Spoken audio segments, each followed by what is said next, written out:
Horror कहानियां थी। खून की प्यास पार्ट 2। और उसके बाद वो जंगल एक बार फिर से सुमन की चीखों से गूंज उठा। लेकिन आज की रात सुमन की चीखों को सुनने वाला वहां पर कोई भी नहीं था। अगर वहां पर कोई मौजूद था तो बस हरिया, जो कि अब एक भेड़िए में बदल चुका था। सुमन के बालों को पकड़कर घसीटते हुए वो जंगल के बीचों बीच एक जगह पर ले जा रहा था। अगली सुबह गांव में। अरे भाई, पता नहीं क्या बात है, अपने गांव का हरिया किसान और उसकी पत्नी सुमन दोनों गायब हैं। दोनों का कोई अता पता नहीं। अरे कैसी बातें कर रहे हो भाई, ये कब हुआ है? अरे पूरे गांव में खबर फैली पड़ी है। कल रात को दोनों खेत की तरफ जा रहे थे, लेकिन लौटकर आए ही नहीं। तो हो सकता है अपने खेत पर होंगे। पूरा गांव ढूंढ कर आया है भाई। जानते हो क्या मिला वहां पर? क्या हुआ भाई? क्या मिला? बताओ हमें, क्या मिला? अरे हरिया की पत्नी सुमन के कपड़े पड़े हुए थे। शरीर का एक एक कपड़ा फटा हुआ झोपड़ी के बाहर पड़ा था, लेकिन दोनों पति पत्नी का कोई पता ठिकाना नहीं था। अरे भाई, लेकिन उसका जो दोस्त है ना रामू किसान, उससे पता करके आते हैं ना। अब तक तो दोनों साथ ही खेत पर जाया करते थे। हाँ, हमें उसके घर जाना चाहिए भाई। चलो वहाँ चलते हैं, चलो। वो सारे लोग रामू के घर पर पहुंचते हैं। रामू अपने घर के बाहर बैठकर हुक्का पी रहा था। आज सारे के सारे लोग टोली बनाकर मेरे घर क्यों आ रहे हैं? क्या कोई मर गया क्या भाई? अरे कैसी बातें कर रहे हो? तुम्हारा सबसे अच्छा दोस्त हरिया और उसकी पत्नी गायब है, और तुम यहाँ बैठकर हुक्का पिए जा रहे हो हैं? रामू ने अजीब सी नजरों से उन सब गांव वालों की तरफ देखा, जिसकी वजह से वो लोग एक बार के लिए डर गए। गायब है? अरे गायब नहीं है, मुक्ति मिल गई है। उन दोनों को मुक्ति मिली है। इस दुनिया में आकर हर इंसान पाप करता है, और उसे उसके पापों के लिए मुक्ति मिलना बहुत जरूरी है। अरे ये कैसी बहकी बहकी बातें कर रहे हो भाई, हैं? और इसका चेहरा अजीब सा क्यों लग रहा है? लगता है दोस्त के मरने का गम बैठ गया है।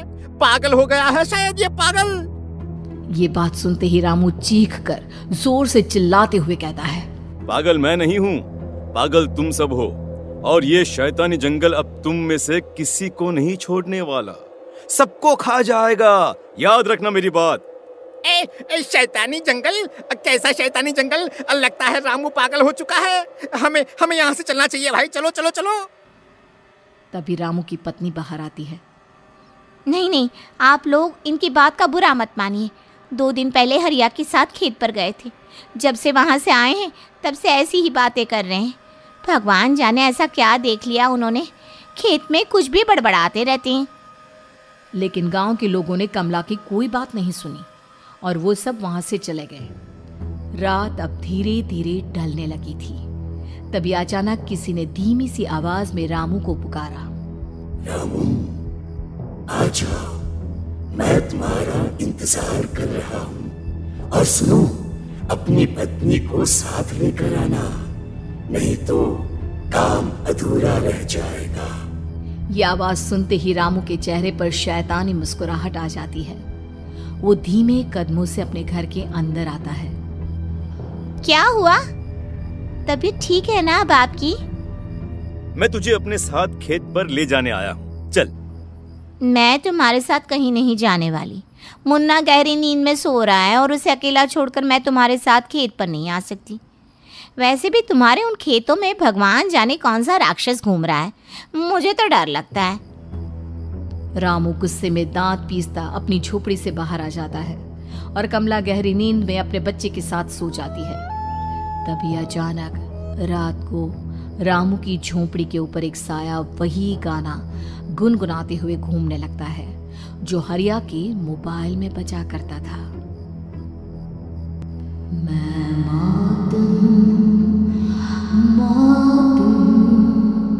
मौत जो पसरी है चारों ओर, जो आएगी कहीं से भी निगल जाएगी सबको। मैं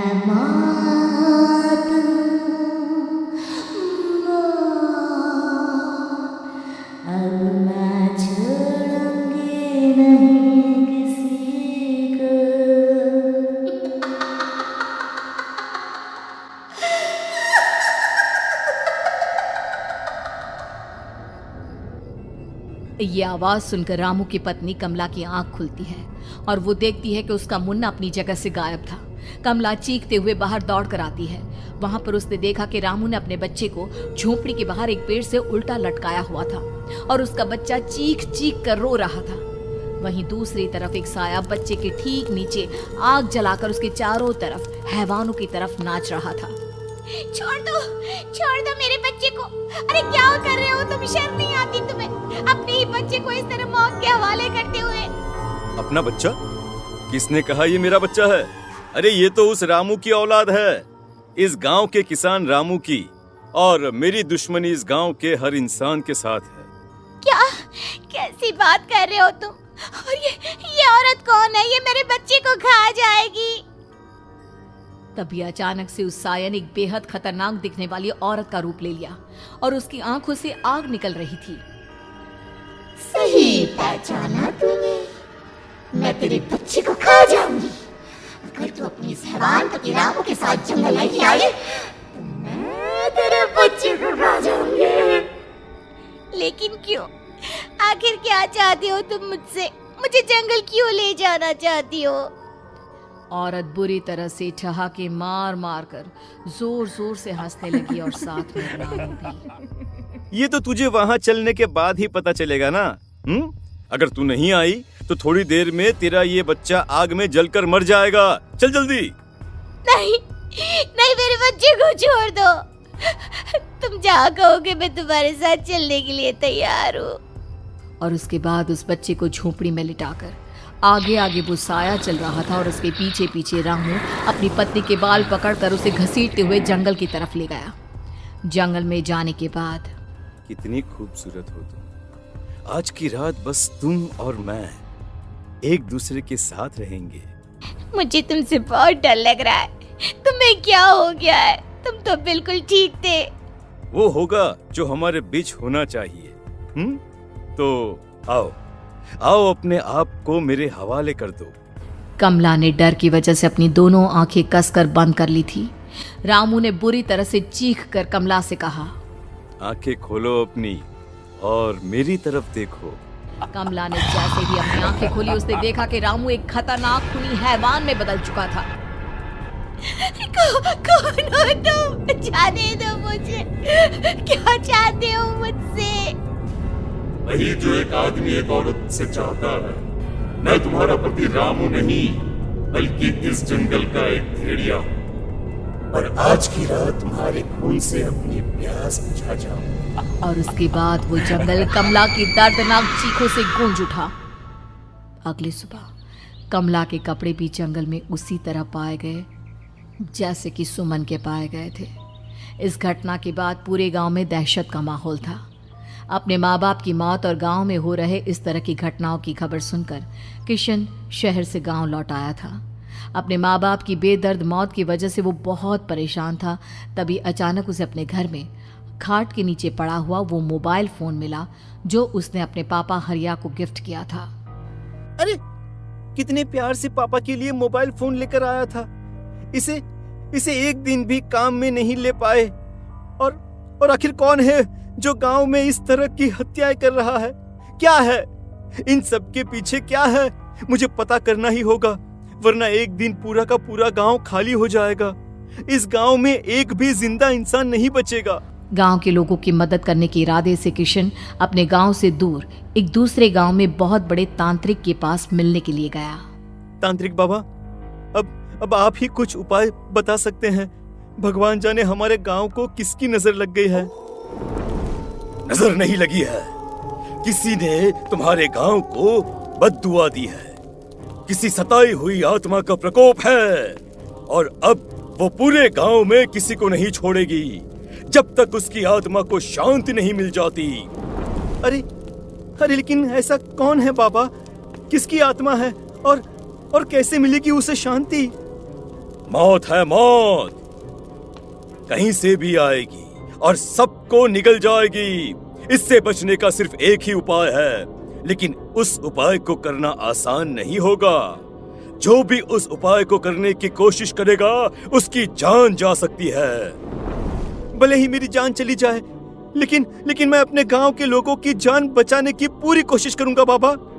तो ठीक है, फिर अगली अमावस की रात जैसा मैं कहता हूँ वैसा ही करना।